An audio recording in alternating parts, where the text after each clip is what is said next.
Om Shanti 8 February 2025 प्रातः मुरली शिव भगवान कर मधुर महावाक्य। शिव बाबा कहते मिठे बच्चे, तुम्हें ईश्वरीय सेवाधारी माने प्रकृत सेल्वेशन आर्मी अर्थात धार्मिक सुरक्षा प्रदानकारी सैनिक अट। तुमको समस्त को शांतिर सुरक्षा देवाकू हेब। तुम्हें ईश्वरीय सेवाधारी माने प्रकृत सेल्वेशन आर्मी अर्थात धार्मिक सुरक्षा प्रदानकारी सैनिक अट। तुमको समस्त को शांतिर सुरक्षा देवाकू हेब। प्रश्न, तुम मानकु जदि केही शांतिर सेल्वेशन मागुछंती तेबे तांकु कौन बुझाइबा उचित? तुम मानकु जदि केही शांतिर सेल्वेशन मागुछंती तेबे तांकु कौन बुझाइबा उचित? उत्तर, तांकु कुह। बाबा कहउछंती कौन तुमर यही ठारे ही शांति दरकार? यह शांति धाम तो नुहे। शांति तो शांति धाम रे ही मिली पारिब, जहाकू ब्रह्मलोक कह जाउछे। आत्मार जेतेबळे शरीर न थाए सेतेबळे से शांति रे थाए। सत्य जुगरे पवित्रता सुख शांति सबकिछि अछि। स्वयं परम पिता शिव बाबा ही आसी वर्तमान यही संपत्ति देउछंती। तेणु तुमे माने बाबा को मने पकाओ। ओम शांति। आत्मार पिता बसी आत्मा मान को बुझाउछंती। समस्त मनुष्य एक कथा जानिछंती जे मो भितरे आत्मा अछि। तेणु जीव आत्मा कहउछंती ना, प्रथमे आमे आत्मा, पछरे यही शरीर मिलुछि। केही मध्य निजर आत्मा को देखी नाहंती, केवल एतिकी जानुछंती जे मु हेउछि आत्मा। जेपरि आत्मा को जानिछंती देखी नाहंती, सेहीपरि परम पिता परमात्मा को निमते मध्य कहउछंती परमात्मा अर्थात परमात्मा, किंतु तांको देखी नाहंती। ना निजको ना बाबा को देखिछंती। कहउछंती जे आत्मा गोटिए शरीर छाड़ी आउ गोटिए नेउछि, किंतु यथार्थ रूपे जानी नाहंती। समस्ते 84 लाख जोनि मध्य कहिथांती। वास्तव रे यह 84 जन्म अटे, किंतु एक कथा मध्य जानी नाहंती जे केउ आत्मा माने केते जन्म नेइछंती। आत्मा बाबा को डाकुछि, किंतु ना बाबा को देखिछि ना यथार्थ रीति जानिछि। प्रथमे तो निज आत्मा को यथार्थ रूपे जानिबा को हेब, तेबे जाई बाबा को जानी परिब। जदि निज को ही जानी नाहंती तेबे बुझाइबे कौन? एहा को कुहा जाए सेल्फ रियलाइज अर्थात सेल्फ रियलाइज करिबा अर्थात आत्मानुभूति करिबा। यह केवल बाबा को बिना अन्य केही कराई परिबे नाही।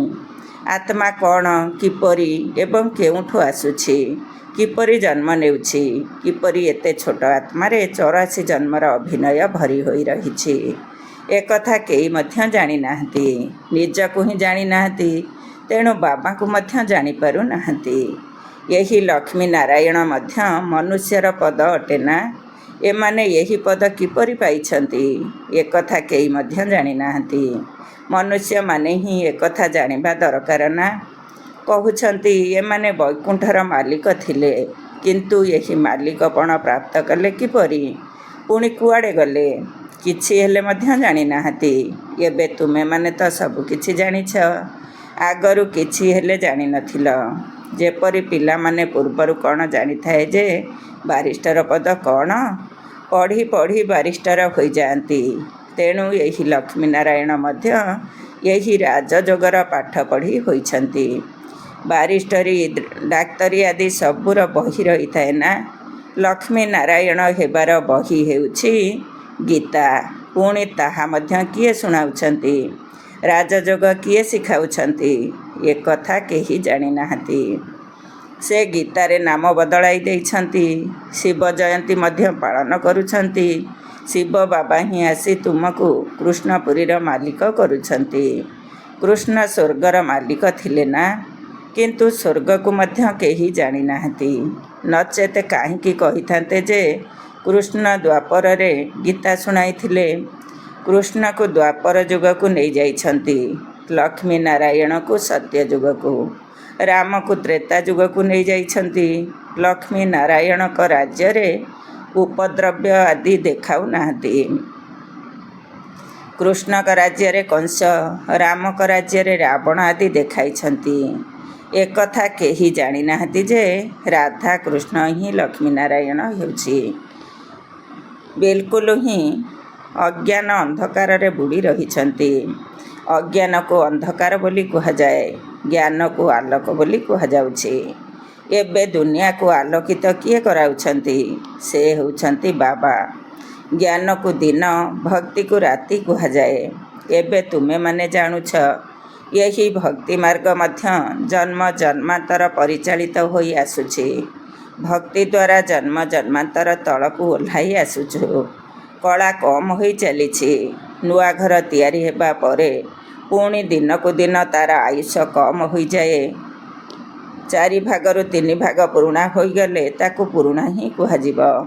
ପିଲାମାନଙ୍କର ପ୍ରଥମେ ଏହି ନିଶ୍ଚୟ ହେବା ଉଚିତ ଯେ ଇଏ ସମସ୍ତଙ୍କର ପିତା ଅଟନ୍ତି, ଯିଏକି ସମସ୍ତଙ୍କର ସଦ୍ଗତି କରୁଛନ୍ତି, ସମସ୍ତଙ୍କୁ ପାଠ ମଧ୍ୟ ପଢ଼ାଉଛନ୍ତି, ସମସ୍ତଙ୍କୁ ସିଏ ମୁକ୍ତିଧାମ ନେଇଯିବେ।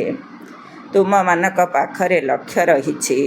ତୁମେମାନେ ଏହି ପାଠ ପଢ଼ି ସାରିବା ପରେ ସତ୍ୟ ଯୁଗରେ ନିଜ ଗଦି ଉପରେ ବସିବ। ବାକି ସମସ୍ତ ଆତ୍ମାକୁ ବାବା ମୁକ୍ତିଧାମକୁ ନେଇଯିବେ। ଚକ୍ର ବିଷୟରେ ଯେତେବେଳେ ବୁଝାଉଛ, ତେବେ ସେଥିରେ ଦେଖାଉଛ ଯେ ସତ୍ୟ ଯୁଗରେ ବର୍ତ୍ତମାନର ଅନେକ ଧର୍ମ ରହିବ ନାହିଁ। ସେହି ସମୟରେ ଏହି ଆତ୍ମାମାନେ ନିରାକାରୀ ଦୁନିଆରେ ରହିବେ। ଏକଥା ମଧ୍ୟ ତୁମେମାନେ ଜାଣିଛ ଯେ ଏହି ଆକାଶ ମହାଶୂନ୍ୟ ଅଟେ। ବାୟୁକୁ ବାୟୁ, ଆକାଶକୁ ଆକାଶ ବୋଲି କୁହାଯିବ। ଏପରି ନୁହେଁ ଯେ ସମସ୍ତେ ପରମାତ୍ମା ଅଟନ୍ତି। ମନୁଷ୍ୟମାନେ ଭାବୁଛନ୍ତି ଯେ ବାୟୁରେ ମଧ୍ୟ ଭଗବାନ ଅଛନ୍ତି, ଆକାଶରେ ମଧ୍ୟ ଭଗବାନ ଅଛନ୍ତି। ବର୍ତ୍ତମାନ ବାବା ବସି ସବୁ କଥା ବୁଝାଉଛନ୍ତି। ବାବାଙ୍କ ପାଖରେ ଜନ୍ମ ତ ନେଇଛ, କିନ୍ତୁ ପଢ଼ାଉଛନ୍ତି କିଏ? ବାବା ହିଁ ଆତ୍ମିକ ଶିକ୍ଷକ ହୋଇ ପାଠ ପଢ଼ାଉଛନ୍ତି। ଭଲ ଭାବରେ ପାଠ ପଢ଼ି ସମ୍ପୂର୍ଣ୍ଣ ହୋଇଗଲେ ପୁଣି ସାଥିରେ ନେଇଯିବେ। ପୁନର୍ବାର ତୁମେମାନେ ଅଭିନୟ କରିବାକୁ ଆସିବ। ସତ୍ୟ ଯୁଗରେ ପ୍ରଥମେ ତୁମେମାନେ ହିଁ ଆସିଥିଲ। ଏବେ ପୁଣି ସବୁ ଜନ୍ମର ଅନ୍ତିମ ସମୟରେ ଆସି ପହଞ୍ଚିଛ। ପୁଣି ପ୍ରଥମରୁ ଆସିବ। ବର୍ତ୍ତମାନ ବାବା କହୁଛନ୍ତି, ଦୌଡ଼ ପ୍ରତିଯୋଗିତା କର। ଭଲ ଭାବରେ ବାବାଙ୍କୁ ମନେ ପକାଅ। ଅନ୍ୟମାନଙ୍କୁ ମଧ୍ୟ ଏହି ପାଠ ପଢ଼ାଇବାକୁ ପଡ଼ିବ। ନଚେତ ଏତେ ଜଣକୁ କିଏ ପଢ଼ାଇବ? ବାବାଙ୍କର ସହଯୋଗୀ ନିଶ୍ଚିତ ହେବ ନା? ଈଶ୍ୱରୀୟ ସେବାଧାରୀ ବୋଲି ନାମ ମଧ୍ୟ ରହିଛି ନା? ଇଂରାଜୀରେ ସେଲଭେସନ୍ ଆର୍ମି ବୋଲି କୁହାଯାଏ। ତେବେ କେଉଁ ସୁରକ୍ଷା ଦରକାର? ସମସ୍ତେ କହୁଛନ୍ତି ଶାନ୍ତିର ସୁରକ୍ଷା ଦରକାର। ବାକି ଦୁନିଆରେ ସେମାନେ କ'ଣ ଶାନ୍ତିର ସୁରକ୍ଷା ଦେଉଛନ୍ତି? ଯେଉଁମାନେ ଶାନ୍ତିର ସୁରକ୍ଷା ମାଗୁଛନ୍ତି ତାଙ୍କୁ କୁହ, ବାବା କହୁଛନ୍ତି ତୁମର କ'ଣ ଏବେ ଏହିଠାରେ ହିଁ ଶାନ୍ତି ଦରକାର? ଏହା କୌଣସି ଶାନ୍ତିଧାମ ନୁହେଁ। ପ୍ରକୃତ ଶାନ୍ତି ତ ଶାନ୍ତିଧାମରେ ହିଁ ମିଳିପାରିବ, ଯାହାକୁ ବ୍ରହ୍ମଲୋକ ବୋଲି କୁହାଯାଉଛି। ଆତ୍ମାର ଯେତେବେଳେ ଶରୀର ନଥାଏ, ସେ ସେତେବେଳେ ଶାନ୍ତିରେ ରହିଥାଏ। ବାବା ହିଁ ଆସି ଏହି ସମ୍ପତ୍ତି ଦେଉଛନ୍ତି। ତୁମ ପାଖରେ ବୁଝାଇବା ନିମନ୍ତେ ଭଲ ଉପାୟ ରହିବା ଦରକାର। ପ୍ରଦର୍ଶନୀରେ ଯଦି ତୁମେମାନେ ଠିଆ ହୋଇ ସମସ୍ତଙ୍କ କଥା ଶୁଣିବ, ତେବେ ଅନେକଙ୍କର ଭୁଲ ବାହାର କରିପାରିବ। କାହିଁକି ନା ବୁଝାଇବା ନିମନ୍ତେ କ୍ରମାନୁସାରେ ଅଛନ୍ତି ନା? ସମସ୍ତେ ଯଦି ଏକରସ ହୋଇଥାନ୍ତେ, ବ୍ରାହ୍ମଣୀ ଏପରି କାହିଁକି ଲେଖୁଛନ୍ତି ଯେ ଅମୁକ ଆସି ଭାଷଣ କରନ୍ତୁ? ଆରେ ତୁମେ ମଧ୍ୟ ବ୍ରାହ୍ମଣ ଅଟ ନା? ବାବା ଅମୁକ ମୋ ଠାରୁ ହୋସିଆର ଅଟେ। ବୁଦ୍ଧିମାନ ମନୁଷ୍ୟ ହିଁ ଉଚ୍ଚ ପଦର ଅଧିକାରୀ ହୋଇଥାନ୍ତି ନା? କ୍ରମାନୁସାରେ ତ ରହିଛନ୍ତି ନା?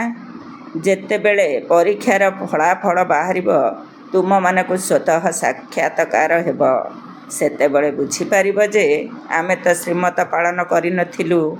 ବାବା କହୁଛନ୍ତି କୌଣସି ବିକର୍ମ କର ନାହିଁ, ଦେହଧାରୀଙ୍କ ପ୍ରତି ଆକର୍ଷଣ ରଖ ନାହିଁ। ଏହା ତ 5 ତତ୍ତ୍ୱରେ ତିଆରି ହୋଇଥିବା ଶରୀର ଅଟେ ନା? 5 ତତ୍ତ୍ୱକୁ କ'ଣ ପୂଜା କରାଯାଏ ନା? କରାଯାଏ ନା ସ୍ମରଣ କରାଯାଏ କି? ଯଦିଓ ଏହି ଆଖି ଦ୍ୱାରା ସବୁକିଛି ଦେଖୁଛ, କିନ୍ତୁ ସ୍ମରଣ ଏକମାତ୍ର ବାବାଙ୍କୁ ହିଁ କର। ବର୍ତ୍ତମାନ ଆତ୍ମାକୁ ଜ୍ଞାନ ମିଳିଛି। ଏବେ ଆମକୁ ଘରକୁ ଯିବାକୁ ହେବ। ପୁଣି ବୈକୁଣ୍ଠକୁ ଆସିବୁ। ଆତ୍ମାକୁ ଅନୁଭବ କରିପାରିବ, ଦେଖିପାରିବ ନାହିଁ। ସେହିପରି ଇଏ ବ୍ରହ୍ମା ବାବା ମଧ୍ୟ ଅନୁଭବ କରିପାରୁଛନ୍ତି। ହଁ, ଦିବ୍ୟ ଦୃଷ୍ଟି ଦ୍ୱାରା ନିଜ ଆତ୍ମାର ଘର ଅଥବା ସ୍ୱର୍ଗକୁ ଦେଖିପାରିବ। ବାବା କହୁଛନ୍ତି, ପିଲାମାନେ ମନ୍ମନା ଭବ, ମଧ୍ୟାଜି ଭବ, ଅର୍ଥାତ୍ ବାବାଙ୍କୁ ଏବଂ ବିଷ୍ଣୁପୁରୀକୁ ମନେ ପକାଅ। ଏହା ହିଁ ତୁମର ଲକ୍ଷ୍ୟ ଅଟେ। ପିଲାମାନେ ଜାଣିଛନ୍ତି ଆମକୁ ଏବେ ସ୍ୱର୍ଗକୁ ଯିବାକୁ ହେବ, ବାକି ସମସ୍ତେ ମୁକ୍ତିଧାମକୁ ଯିବେ। ସମସ୍ତେ ତ ସତ୍ୟଯୁଗକୁ ଯାଇପାରିବେ ନାହିଁ। ତୁମର ହେଉଛି ଦେବତା ଧର୍ମ, ଏହା ମନୁଷ୍ୟମାନଙ୍କର ଧର୍ମ ହୋଇଗଲା। ବ୍ରହ୍ମଲୋକରେ ତ ମନୁଷ୍ୟମାନେ ରୁହନ୍ତି ନାହିଁ ନା। ଏଠାରେ ହିଁ କେବଳ ମନୁଷ୍ୟ ସୃଷ୍ଟି ରହିଛି। ମନୁଷ୍ୟ ହିଁ ତମ ପ୍ରଧାନ ଏବଂ ପୁଣି ସତପ୍ରଧାନ ହେଉଛନ୍ତି। ତୁମେ ପୂର୍ବରୁ ଶୂଦ୍ର ବର୍ଣ୍ଣରେ ଥିଲ, ଏବେ ବ୍ରାହ୍ମଣ ବର୍ଣ୍ଣରେ ହୋଇଛ। ଏହି ବର୍ଣ୍ଣ କେବଳ ଭାରତବାସୀମାନଙ୍କର ଅଟେ। ଅନ୍ୟ କୌଣସି ଧର୍ମକୁ ଏପରି ବ୍ରାହ୍ମଣବଂଶୀ, ସୂର୍ଯ୍ୟବଂଶୀ କୁହାଯିବ ନାହିଁ। ବର୍ତ୍ତମାନ ସମୟରେ ସମସ୍ତେ ଶୂଦ୍ର ବର୍ଣ୍ଣର ଅଟନ୍ତି। ସମସ୍ତଙ୍କର ଜୀର୍ଣ୍ଣଶୀର୍ଣ୍ଣ ଅବସ୍ଥା ହୋଇଯାଇଛି। ତୁମେମାନେ ସତପ୍ରଧାନ ହୋଇଯାଇଛ। ତୁମେମାନେ ତମ ପ୍ରଧାନ ହୋଇଯାଇଛ। ତେଣୁ ସାରା ବୃକ୍ଷ ମଧ୍ୟ ଜୀର୍ଣ୍ଣଶୀର୍ଣ୍ଣ ଅର୍ଥାତ୍ ତମ ପ୍ରଧାନ ହୋଇଯାଇଛି। ପୁଣି କ'ଣ ସାରା ବୃକ୍ଷ ସତପ୍ରଧାନ ହୋଇଯିବ? ସତପ୍ରଧାନ ନୂଆ ବୃକ୍ଷରେ କେବଳ ଦେବୀ ଦେବତା ଧର୍ମାବଲମ୍ବୀ ହିଁ ରହିବେ। ପୁଣି ତୁମେମାନେ ସୂର୍ଯ୍ୟବଂଶୀରୁ ଚନ୍ଦ୍ରବଂଶୀ ହୋଇଯିବ। ପୁନର୍ଜନ୍ମ ତ ନେଉଛ ନା। ପୁଣି ବୈଶ୍ୟ, ଶୂଦ୍ରବଂଶୀ, ଏସବୁ ନୂଆ କଥା ଅଟେ। ଆମକୁ ଜ୍ଞାନର ସାଗର ହିଁ ପାଠ ପଢ଼ାଉଛନ୍ତି। ସେ ହିଁ ଏକମାତ୍ର ପତିତ ପାବନ, ସମସ୍ତଙ୍କର ସଦ୍ଗତି ଦାତା ଅଟନ୍ତି। ବାବା କହୁଛନ୍ତି, ମୁଁ ତୁମକୁ ଜ୍ଞାନ ଦେଉଛି। ତୁମେମାନେ ଦେବୀ ଦେବତା ହେବା ପରେ ଏହି ଜ୍ଞାନ ଆଉ ରହିବ ନାହିଁ। କାରଣ ଅଜ୍ଞାନୀମାନଙ୍କୁ ହିଁ ଜ୍ଞାନ ଦିଆଯାଇଥାଏ। ଦୁନିଆରେ ସମସ୍ତ ମନୁଷ୍ୟ ଏବେ ଅଜ୍ଞାନ ଅନ୍ଧକାରରେ ଅଛନ୍ତି। ତୁମେ ଆଲୋକରେ ଅଛ। ଏହାଙ୍କର 84 ଜନ୍ମର କାହାଣୀକୁ କେବଳ ତୁମେମାନେ ହିଁ ଜାଣିଛ। ଏବେ ତୁମମାନଙ୍କ ପାଖରେ ସମସ୍ତ ଜ୍ଞାନ ଅଛି। ମନୁଷ୍ୟମାନେ ତ କହିଦେଉଛନ୍ତି, ଭଗବାନ ଏହି ସୃଷ୍ଟି କାହିଁକି ରଚନା କରୁଛନ୍ତି? କ'ଣ ଆମକୁ ମୋକ୍ଷ ମିଳିପାରିବ ନାହିଁ? ଆରେ, ଏହା ତ ପୂର୍ବ ପ୍ରସ୍ତୁତ ଖେଳ ଅଟେ। ଅନାଦି ଡ୍ରାମା ଅଟେ ନା। ତୁମେମାନେ ଜାଣିଛ, ଆତ୍ମା ଗୋଟିଏ ଶରୀର ଛାଡ଼ି ଯାଇ ଅନ୍ୟ ଏକ ଶରୀର ନେଉଛି। ଏଥିରେ ଚିନ୍ତା କରିବାର କ'ଣ ଆବଶ୍ୟକତା ଅଛି? ସେହି ଆତ୍ମା ଆସି ନିଜର ଦ୍ୱିତୀୟ ଅଭିନୟ ଆରମ୍ଭ କରୁଛି। ମନୁଷ୍ୟ ହଜିଥିବା ଜିନିଷ ପାଇବା ପାଇଁ ହିଁ କାନ୍ଦିଥାନ୍ତି। ପୁଣି ଥରେ ତ ସେ ଜିନିଷ ମିଳିବ ନାହିଁ। ତେଣୁ କାନ୍ଦିବାରେ କି ଲାଭ ଅଛି? ଏବେ ତୁମ ସମସ୍ତଙ୍କୁ ମୋହଜିତ ହେବାକୁ ପଡ଼ିବ। ଏହି କବର ସ୍ଥାନରେ କ'ଣ ମୋହ ରଖିବ? ଏଥିରେ ଦୁଃଖ ହିଁ ଦୁଃଖ ରହିଛି। ଆଜି ଛୋଟ ପିଲା ହୋଇଛନ୍ତି, କାଲି ପିଲା ବଡ଼ ହୋଇ ଏପରି ହୋଇଯାଉଛନ୍ତି ଯେ ବାପାର ପଗଡ଼ି ଓହ୍ଲାଇବାରେ ମଧ୍ୟ ବିଳମ୍ବ କରୁନାହାନ୍ତି। ବାପ ସହିତ ମଧ୍ୟ ଲଢ଼େଇ କରିଥାନ୍ତି। ଏହାକୁ ନିର୍ଧନମାନଙ୍କର ଅର୍ଥାତ୍ ମୁରବିହୀନ ଦୁନିଆ ବୋଲି କୁହାଯାଉଛି। କେହି ହେଲେ ବିଦ୍ୱାନ ପଣ୍ଡିତ ନାହାନ୍ତି, ଯିଏକି ଶିକ୍ଷା ଦେବେ। ବାବା ଯେତେବେଳେ ଏପରି ଅବସ୍ଥା ଦେଖୁଛନ୍ତି, ତେବେ ଧନୀ କରାଇବା ପାଇଁ ଆସୁଛନ୍ତି। ବାବା ହିଁ ଆସି ସମସ୍ତଙ୍କୁ ଧନୀ କରୁଛନ୍ତି। ଧନୀ ଆସି ସମସ୍ତଙ୍କର ଝଗଡ଼ା ସମାଧାନ କରୁଛନ୍ତି। ସତ୍ୟ ଯୁଗରେ କୌଣସି ଝଗଡ଼ା ହେବ ନାହିଁ। ସାରା ଦୁନିଆର ଝଗଡ଼ା ତୁଟାଇ ଦେଉଛନ୍ତି। ପୁଣି ଜୟ ଜୟକାର ହୋଇଯାଉଛି। ଏଠାରେ ଅଧିକ ସଂଖ୍ୟାରେ ମାତାମାନେ ଅଛନ୍ତି। ପୁରୁଷମାନେ ମାତାମାନଙ୍କୁ ଦାସୀ ବୋଲି ମଧ୍ୟ ଭାବୁଛନ୍ତି। ହାତଗଣ୍ଠି ପକାଇବା ସମୟରେ କହିଥାନ୍ତି, ତୁମର ସ୍ୱାମୀ ହିଁ ଈଶ୍ୱର, ଗୁରୁ ଆଦି ସବୁକିଛି ଅଟନ୍ତି। ପ୍ରଥମେ ଶ୍ରୀମାନ, ପୁଣି ପରେ ଶ୍ରୀମତୀ ରହିଛି। ବର୍ତ୍ତମାନ ବାବା ଆସି ମାତାମାନଙ୍କୁ ଆଗରେ ରଖୁଛନ୍ତି। ତୁମମାନଙ୍କ ଉପରେ କେହି ବିଜୟ ପ୍ରାପ୍ତ କରିପାରିବେ ନାହିଁ। ତୁମକୁ ବାବା ସବୁ ନିୟମ ଶିଖାଉଛନ୍ତି।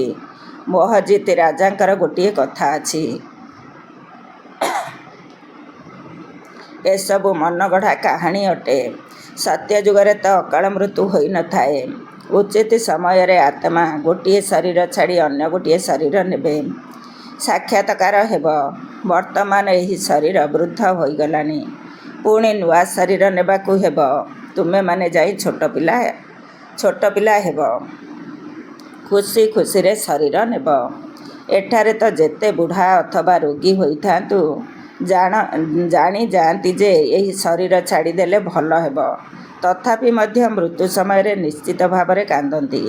ବାବା କହୁଛନ୍ତି, ବର୍ତ୍ତମାନ ତୁମେମାନେ ଏପରି ଜାଗାକୁ ଯାଉଛ ଯେଉଁଠାରେ କ୍ରନ୍ଦନର କୌଣସି ନାମ ହିଁ ରହିବ ନାହିଁ। ସେଠାରେ ତ କେବଳ ଖୁସି ହିଁ ଖୁସି ରହିବ। ସେଥିପାଇଁ ତୁମେମାନେ କେତେ ଅସରନ୍ତି ବେହଦର ଖୁସିରେ ରହିବା ଉଚିତ। ଆରେ, ଆମେ ବିଶ୍ୱର ମାଲିକ ହେବାକୁ ଯାଉଛୁ। ଏହି ଭାରତ ଦିନେ ସାରା ବିଶ୍ୱର ମାଲିକ ଥିଲା, ଏବେ ଟୁକୁଡ଼ା ଟୁକୁଡ଼ା ହୋଇଗଲାଣି। ତୁମେମାନେ ହିଁ ପୂଜ୍ୟ ଦେବତା ଥିଲ, ପୁଣି ପୂଜାରୀ ହୋଇଯାଇଛ।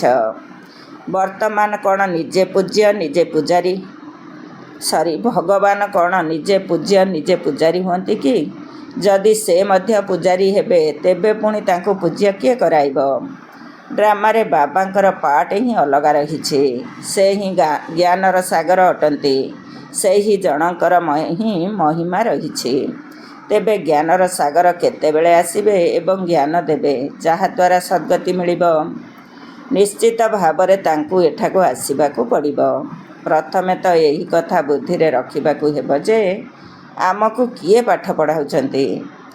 ତ୍ରିମୂର୍ତ୍ତି, ସୃଷ୍ଟିଚକ୍ର ଓ କଳ୍ପବୃକ୍ଷ, ଏହା ହେଉଛି ମୁଖ୍ୟ ଚିତ୍ର। ବୃକ୍ଷକୁ ଦେଖିଲେ ତୁରନ୍ତ ବୁଝିଯିବେ ଯେ ଆମେ ତ ଅମୁକ ଧର୍ମର ଅଟୁ। ଆମେ ସତ୍ୟଯୁଗକୁ ଯାଇପାରିବୁ ନାହିଁ।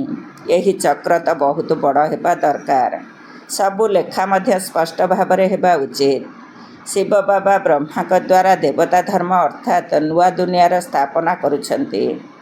ଶଙ୍କରଙ୍କ ଦ୍ୱାରା ପୁରୁଣା ଦୁନିଆର ବିନାଶ, ପୁଣି ବିଷ୍ଣୁଙ୍କ ଦ୍ୱାରା ନୂଆ ଦୁନିଆର ପାଳନ କରାଉଛନ୍ତି। ଏହି କଥା ପ୍ରମାଣିତ ହୋଇଯାଉ। ବ୍ରହ୍ମାରୁ ବିଷ୍ଣୁ, ବିଷ୍ଣୁରୁ ବ୍ରହ୍ମା, ଉଭୟଙ୍କର ସଂଯୋଗ ରହିଛି ନା? ବ୍ରହ୍ମା ସରସ୍ୱତୀ ହିଁ ପୁଣି ଲକ୍ଷ୍ମୀ ନାରାୟଣ ହେଉଛନ୍ତି। ଏହି ଆରୋହଣ କଳା ଗୋଟିଏ ଜନ୍ମରେ ହେଉଛି, ପୁଣି ଅବତରଣ କଳା ହେବା ପାଇଁ 84 ଜନ୍ମ ଲାଗୁଛି। ବର୍ତ୍ତମାନ ବାବା କହୁଛନ୍ତି, ଶାସ୍ତ୍ର ଆଦି ଠିକ୍ ନା? ମୁଁ ଠିକ୍ ଅଟେ। ସତ୍ୟ ନାରାୟଣଙ୍କ କଥା ତ ମୁଁ ଶୁଣାଉଛି। ଏବେ ତୁମମାନଙ୍କର ନିଶ୍ଚୟ ଆସିଛି ଯେ ସତ୍ୟ ବାବାଙ୍କ ଦ୍ୱାରା ବର୍ତ୍ତମାନ ଆମେ ନରରୁ ନାରାୟଣ ହେବାକୁ ଯାଉଛୁ। ଏହା ମଧ୍ୟ ପ୍ରଥମ ଏବଂ ମୁଖ୍ୟ ବୁଝାଇବାର କଥା ଅଟେ ଯେ ମନୁଷ୍ୟକୁ କେବେ ବାପା, ଶିକ୍ଷକ, ଗୁରୁ କୁହାଯିବ ନାହିଁ। ଗୁରୁଙ୍କୁ କ'ଣ କେବେ ବାବା ଅଥବା ଶିକ୍ଷକ କୁହାଯିବ କି? ଏଠାରେ ତ ଶିବ ବାବାଙ୍କ ପାଖରେ ଜନ୍ମ ନେଉଛ, ପୁଣି ଶିବ ବାବା ତୁମମାନଙ୍କୁ ପାଠ ପଢ଼ାଉଛନ୍ତି, ସାଥିରେ ମଧ୍ୟ ନେଇଯିବେ। ଏପରି କୌଣସି ମନୁଷ୍ୟ ନାହାନ୍ତି ଯାହାକୁ ବାପା, ଶିକ୍ଷକ, ଗୁରୁ ବୋଲି କୁହାଯିବ। ଏକମାତ୍ର ବାବାଙ୍କୁ ହିଁ ପରମ ପିତା ବୋଲି କୁହାଯାଉଛି। ଲୌକିକ ପିତାଙ୍କୁ କେବେ ସୁପ୍ରିମ୍ ଫାଦର ବୋଲି କୁହାଯିବ ନାହିଁ। ସେଥିପାଇଁ ସମସ୍ତେ ତାଙ୍କୁ ମନେ ପକାଉଛନ୍ତି। ସିଏ ହିଁ ସମସ୍ତଙ୍କର ପିତା ଅଟନ୍ତି। ଦୁଃଖରେ ସମସ୍ତେ ତାଙ୍କୁ ମନେ ପକାଇଥାନ୍ତି, ସୁଖ ସମୟରେ କେହି ମନେ ପକାନ୍ତି ନାହିଁ, କାରଣ ସେହି ବାବା ହିଁ ଆସି ସ୍ୱର୍ଗର ମାଲିକ କରୁଛନ୍ତି। ଆଚ୍ଛା, ମିଠା ମିଠା ଶିଖିଲ ଦେ ସନ୍ତାନମାନଙ୍କ ପ୍ରତି ମାତା ପିତା ବାପଦାଦାଙ୍କର ମଧୁର ସ୍ନେହ ସମ୍ପନ୍ନ ଶୁଭେଚ୍ଛା ଏବଂ ସୁପ୍ରଭାତ। ଆତ୍ମିକ ପିତାଙ୍କର ଆତ୍ମିକ ସନ୍ତାନମାନଙ୍କୁ ନମସ୍ତେ। ଆମ ଆତ୍ମିକ ସନ୍ତାନମାନଙ୍କର ଆତ୍ମିକ ମାତା ପିତା ବାପଦାଦାଙ୍କୁ ନମସ୍ତେ ନମସ୍ତେ ଏବଂ ସୁପ୍ରଭାତ। ଧାରଣା ପାଇଁ ମୁଖ୍ୟ ସାର। 1 ନମ୍ବର, ପଞ୍ଚତତ୍ତ୍ୱରେ ତିଆରି ହୋଇଥିବା ଏହି ଶରୀରଗୁଡ଼ିକୁ ଦେଖୁଥିଲେ ମଧ୍ୟ ବାବାଙ୍କୁ ମନେ ପକାଇବାକୁ ହେବ। କୌଣସି ବି ଦେହଧାରୀ ପ୍ରତି ମୋହ ରଖିବାର ନାହିଁ, କୌଣସି ବିକର୍ମ କରିବାର ନାହିଁ। 2 ନମ୍ବର, ଏହି ପୂର୍ବ ପ୍ରସ୍ତୁତ ଡ୍ରାମାରେ ପ୍ରତ୍ୟେକ ଆତ୍ମାର ଅନାଦି ପାର୍ଟ ରହିଛି। ଆତ୍ମା ଗୋଟିଏ ଶରୀର ଛାଡ଼ି ଅନ୍ୟ ଗୋଟିଏ ଶରୀର ଧାରଣ କରିଥାଏ। ତେଣୁ କେହି ଶରୀର ତ୍ୟାଗ କରିଦେଲେ ଚିନ୍ତା କରିବାର ଉଚିତ ନୁହେଁ। ମୋହଜିତି ହେବା ଉଚିତ। ବରଦାନ ସମ୍ପୂର୍ଣ୍ଣ ଆହୁତି ଦ୍ୱାରା ପରିବର୍ତ୍ତନ ସମାରୋହ ପାଳନ କରୁଥିବା ଦୃଢ଼ ସଂକଳ୍ପଧାରୀ ହୁଅ। ସମ୍ପୂର୍ଣ୍ଣ ଆହୁତି ଦ୍ୱାରା ପରିବର୍ତ୍ତନ ସମାରୋହ ପାଳନ କରୁଥିବା ଦୃଢ଼ ସଂକଳ୍ପଧାରୀ ହୁଅ। ଯେପରି କଥାରେ ଅଛି, ପ୍ରାଣ ଚାଲିଯାଉ କିନ୍ତୁ ପ୍ରତିଜ୍ଞା ଭଙ୍ଗ ନ ହେଉ। ସେହିପରି ଯେତେ ବଡ଼ ପରିସ୍ଥିତି ଆସୁନା କାହିଁକି, ମାୟାର ମହାବୀର ରୂପ ମଧ୍ୟ ସମ୍ମୁଖକୁ ଆସିଯାଉ, କିନ୍ତୁ ତୁମର ଶ୍ରେଷ୍ଠ ଧାରଣାଗୁଡ଼ିକୁ ପରିବର୍ତ୍ତନ ନ ହେଉ। ସଂକଳ୍ପ ଦ୍ୱାରା ତ୍ୟାଗ କରିଥିବା ମୂଲ୍ୟହୀନ ବସ୍ତୁଗୁଡ଼ିକୁ ସଂକଳ୍ପ ଦ୍ୱାରା ମଧ୍ୟ ସ୍ୱୀକାର ନ ହେଉ। ସର୍ବଦା ନିଜର ଶ୍ରେଷ୍ଠ ସ୍ୱମାନ, ଶ୍ରେଷ୍ଠ ସ୍ଥିତି ଏବଂ ଶ୍ରେଷ୍ଠ ଜୀବନ ସମର୍ଥି ସ୍ୱରୂପ ଦ୍ୱାରା ଶ୍ରେଷ୍ଠ ପାଠଧାରୀ ହୋଇ ଶ୍ରେଷ୍ଠତାର ଖେଳ କରୁଥାଅ। ଦୁର୍ବଳତାଗୁଡ଼ିକର ଖେଳ ସବୁ ସମାପ୍ତ ହୋଇଯାଉ। ଯେତେବେଳେ ଏହିଭଳି ସମ୍ପୂର୍ଣ୍ଣ ଆହୁତିର ସଂକଳ୍ପ ଦୃଢ଼ ହୋଇଯିବ, ସେତେବେଳେ ଯାଇ ପରିବର୍ତ୍ତନ ସମାରୋହ ହେବ। ତେଣୁ ଏହି ସମାରୋହର ତିଥିକୁ ଏବେ ସଂଗଠିତ ରୂପରେ ନିର୍ଦ୍ଧାର୍ଯ୍ୟ କର। ସ୍ଲୋଗାନ ପ୍ରକୃତ ହୀରା ହୋଇ ନିଜର ଶ୍ରେଷ୍ଠ ପ୍ରକମ୍ପନ ରୂପୀ ଚମକ ସାରା ବିଶ୍ୱରେ ବିଚ୍ଛୁରିତ କର। ପ୍ରକୃତ ହୀରା ହୋଇ ନିଜର ଶ୍ରେଷ୍ଠ ପ୍ରକମ୍ପନ ରୂପୀ ଚମକ ସାରା ବିଶ୍ୱରେ ବିଚ୍ଛୁରିତ କର। ଓମ୍ ଶାନ୍ତି।